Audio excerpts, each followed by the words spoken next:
સમાચારમાં હવે વાત કરીએ વલસાડની કે જ્યાં સિરિયલ કિલર આરોપીની પૂછપરછમાં વધુ એક હત્યાનો ખુલાસો થયો છે।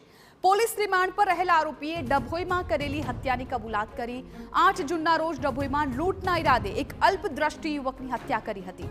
ટ્રેનમાં અલ્પદ્રષ્ટિ યુવક સાથે આરોપીએ વાતચીત કરીને વિશ્વાસ કેળવ્યો હતો। રેલવે સ્ટેશન પર ઉતરીને લૂંટના ઈરાદે ગળો દબાવીને હત્યા કર્યાનું ખુલ્યું। ડભોઈ મળી અત્યાર સુધી આરોપીએ કરેલી કુલ 6 હત્યાનો પર્દાફાશ થયો। હજુ પણ આરોપી દ્વારા અન્ય ગંભીર ગુનાઓના ભેદ ઉકેલાય તેવી શક્યતા છે। પારડીના મોતીવાડામાં સિરિયલ કિલરે યુવતી પર દુષ્કર્મ કર્યા બાદ હત્યા કરી હતી।